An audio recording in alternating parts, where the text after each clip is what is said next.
When a buyer comes in to buy your business, they want to understand, okay, how's this business going to continue when you, the owner, leave? And so the more reoccurring revenue you can have, the more valuable it's going to be.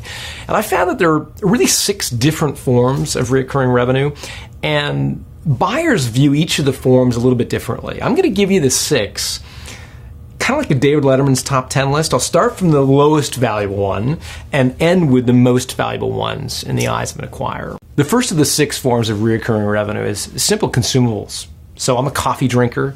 I probably have 2 a day. So in the morning and usually after lunch, I've got a refill on coffee. So it's a simple consumables business. One step up the ladder is a sunk money consumable. So you've seen these Nespresso coffee makers where you've got the machine and then you buy the little capsules.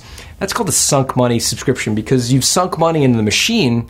You're way more likely to buy the capsules from the same company.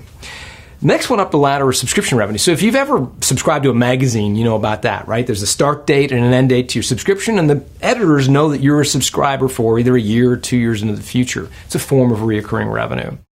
One step up the ladder is sunk money subscriptions, where you sink money into a platform. And then you buy information or something on a subscription basis. A good example of that would be the Bloomberg terminal. Wall Street traders have the hardware, the physical computer that sits on their desk. That's called the Bloomberg terminal. They also buy the information on a subscription basis. So it's kind of mashing together 2 of these concepts, not only sunk money consumables, but also buying on a subscription. Auto renewal is the next rung up the ladder, where instead of having a start and a stop date to a subscription, it's in perpetuity. So, when you store documents, for example, with a document storage company like Iron Mountain, that's in perpetuity. They keep the documents until you say, send them back or shred them. And they just keep billing you on, a continuum basis. That's auto renewal or evergreen. The most valuable form of recurring revenue is contract revenue, where a customer is contractually obligated to buy from you into the future. And that, of course, is the most rock solid form of recurring revenue.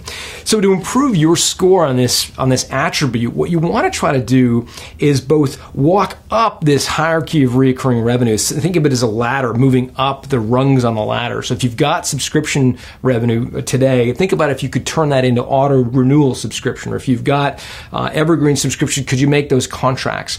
Once you can climb up as high as you can, you really want to focus on the proportion of recurring revenue. The ideal is 100%. Very few businesses get there, but the higher proportion of recurring revenue and the higher up the ladder you go, the more valuable your company is going to be.